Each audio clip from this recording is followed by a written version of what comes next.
Нэг жишээ татъя, эргэн хий авилгын хэрэгт холбогдож нэр бүхий байгууллагад шалгагдахаар болов.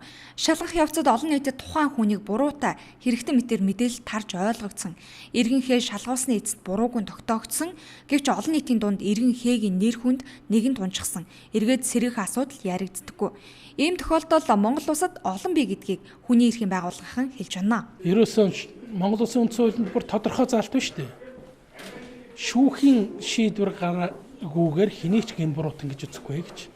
Тэгвэл ерөөсөө анхны алхмаас нэгтлэл гэмбуруутан гэдэг нийгмийн сэтгэлгээг бүрдүүлэхийн арга бол манай зарим өрдөн байцаах албанд бол их бий болж байна. Үнэхээр хэрэгэн цагаатсан, хэрэгэн хэрэгсэхгүй болгосон бол нэр төрөө сэргийлэх нь үтгийхэл энэ хугацаанд одоо өөртөө охирсон бүх охирлыг нөхөн төлөвлөх ийм хуулийн заалттай шүү дээ. Зөвхөн харамсалтай нь бол одоо сэтгэл санааны охирлыг л төлж чадахгүй байгаа. За хууль бусаар цагдан хоригдсон 1 хоногийг хөдөлмөрийн хөлсний доот хэмжээ буюу одоогийн байдлаар 192 мянган төгрөгийг 1 хоногт тооцож өгч байгаа юм.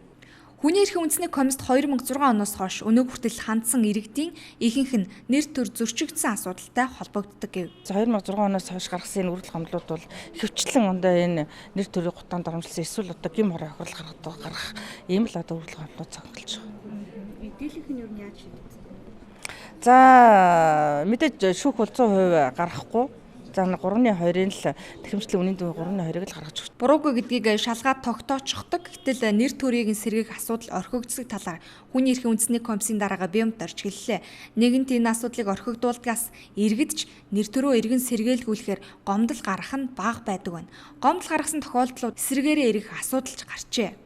Манай нэг иргэн одоо эрүү үсгийн шалгагдаад тэгээ хэрэг нь 3 удаа прокуророос хэрэгсэхгүй болгоод хамгийн сүүлдийн хэрэгсэхгүй болгосны дараагаар нэр зөргөө сэргээлгэх өөртөө учирсан охирлыг барагдуулахаар шүүхэд хандаад шүүхийн шийдвэр гараад тодорхой мөнгөн одоо нөхөн олгоор олгохоор болоод шүүхийн шийдвэр гүйцэтгэх албан дээр очихт нь прокурор дахиад хэрэг үүсгэсэн байна.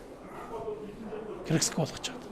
Тэгээ одоо би юу зөвлөдөг хөхтэй зэрэг одоо шүүхийн бүр 3 шатны шүүхийн шийдвэр л гарчихвал нэг баарахгүй боцохгүй байх шиг босд үед одоо ингээд манай чинь иймэрхүү одоо юм яваад байшгүй л гэж. Монгол улсад шүүх байна уу байна тийм ээ. Монгол улсыг хэргийг яг мөрдөн шалгаад эцсийн үр дүн хүргээд энэ хүн эрхэн хохирчлоо гэхэд түүнийг одоо юу гэдгийг шүүхийн шийдвэрээр хамгаалах тогтолцоо нь бас үр дүнтэй байна уу? Энэ маань цогцоор хэрэгжиж чадж байгааг бол үнэхээр харамсалтай. Цогцоор бол чадахгүй байна. Уг нь хуульд тухайн иргэний цагдаа оргидсон хоногийг хөдөлмөрийн үндэсний доод хэмжээгээр тооцож охирлыг нь барагдуулах заалт байдаг. Энэ туршлагаараа эрхээ сэргээлгүүлсэн тохиолдолч байдаг гэв. Тухайлбал хууль бусаар 500 гаруй хоног цагдаа оргидсон эмэгтэй хохирлыг 1 хоногийг нь хөдөлмөрийн үндэсний доод хэмжээгээр тооцсон 80 гаруй сая төгрөгийн олгоор олгож хохирлыг барагдуулж байсан практик туршлага байдаг байна. Гэвч өнөөгийн нөхцөл байдал дээр энэ туршлага гомдол гаргасан хүн бүрт тэгш үйлчлэхгүй байгаад гол асуудал бий гэдгийг салбарынхан тодтогч байлаа.